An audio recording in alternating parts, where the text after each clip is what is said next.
আমাদের সমাজে বাস্তব চিত্র আপনাদেরকে দেখাই। ওই যে মদনপুর শুয়ে আছে, কে না কে শুয়ে আছে আল্লাহ ভালো জানে। ওই যে শাহজালাল শাহপরান, তারা মাজারে শুয়ে আছে, তাদের ক্ষমতা শেষ, মারা গেছে, হয়তো তাদের হাড্ডিও নাই, পচে গেলে সব শেষ।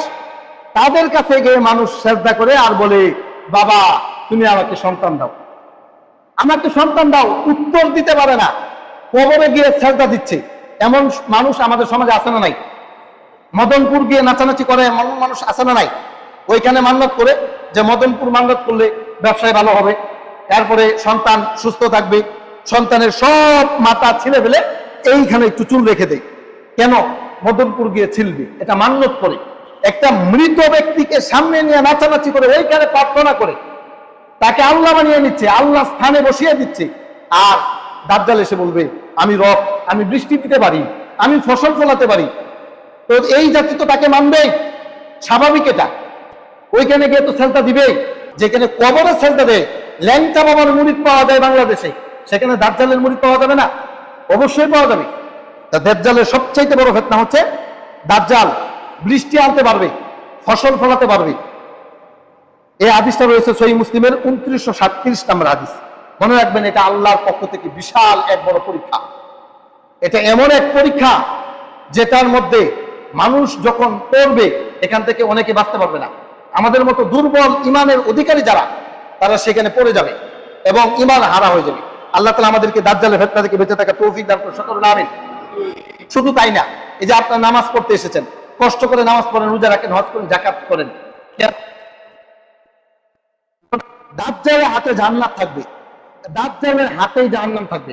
হাদিসের মধ্যে সুস্পষ্টভাবে এসেছে, আন হুযায়ফা রাদিয়াল্লাহু তাআলা আনহু আন্না রাসূলুল্লাহ সাল্লাল্লাহু আলাইহি ওয়াসাল্লাম قال, হুযায়ফা রাদিয়াল্লাহু তাআলা আনহু বলেছেন, আল্লাহ নবী সাল্লাল্লাহু আলাইহি ওয়াসাল্লাম বলেন, মাআহু জান্নাতুন ওয়া নারুন। দাজ্জালের হাতে থাকবে জান্নাত, দাজ্জালের হাতে থাকবে জাহান্নাম। ফানারুহু জান্নাতুন, জেনে রেখো দাজ্জালের হাতে যে জাহান্নাম থাকবে এটাই হলো জান্নাত। দাজ্জালের হাতে যে থাকবে আগুন, এটাই হলো জান্নাত। ওয়া জান্নাতু নারুন, এবং দাজ্জালের হাতে যে জান্নাত থাকবে এটাই হলো জাহান্নাম। সুতরাং যারা দাজ্জালকে রব হিসেবে মাইনা জান্নাতে প্রবেশ করতে চাইবে, তারা যাবে জাহান্নামে। আর যারা দাজ্জালকে অমান্য করবে, যে মানি না তোমাকে, আমাদের রব তুমি নও, তুমি আল্লাহ নও, তুমি দাজ্জাল, তোমাকে মানি না, ওই দাজ্জাল যদি তাকে জাহান্নামে নিক্ষেপ করে, তাহলে ওই ব্যক্তি জান্নাতে প্রবেশ করবে। দাজ্জালের ফিতনা খুব কঠিন। প্রকাশ্যভাবে দেখতে পারবেন আগুন দাউ দাউ করে জ্বলতেছে, প্রকাশ্যভাবে দেখতে পারবেন হুর গেলমান নাচানাচি করতেছে। শুধু খালি আপনি দাজ্জালকে রব হিসেবে মেনে নেবেন আর আপনি হুর গিলমান নিয়ে নাচানাচি করবেন, সবকিছু পেয়ে যাবেন। দুনিয়ার মধ্যে আপনার সুখ শান্তির অভাব পড়বে না, শুধু দাজ্জালকে রব হিসেবে মেনে নেবেন। জেনে রাখুন, এটা যদি মেনে নেন তাহলে আপনি জাহান্নামী, আর যদি তাকে বর্জন করেন তাহলে আপনি জান্নাতি। তা দাজ্জালের 3 নম্বর যে ফিতনা, তার কাছে জান্নাত জাহান্নাম থাকবে। 4 নম্বর, দাজ্জালের কাছে যে আগুন থাকবে সেটা হবে শীতল মিষ্টি পানি, যেটা আপনাদেরকে বললাম। রাসূল সাল্লাল্লাহু আলাইহি সাল্লাম হাদিসের মধ্যে উল্লেখ করেছেন, ফামান আদরাকাহু মিনকুম, তোমাদের মধ্য থেকে কেউ যদি দাজ্জালকে দেখে, দাজ্জালের সাথে যদি সাক্ষাৎ হয়, ফালিয়াকা ফিল্লাযী ইয়ারাহু নারুন, সে যেন দাজ্জালের আগুনের মধ্যে প্রবেশ করে, সে যেন দাজ্জালের জান্নাতের মধ্যে প্রবেশ না করে আগুনের মধ্যে যেন সে প্রবেশ করে ফেলে। কেন? ফা ইন্নাহু আযবুন তাইয়্যিবুন, দাজ্জালের যে আগুন, এই আগুনটা হচ্ছে সুমিষ্টি পানি, শীতল।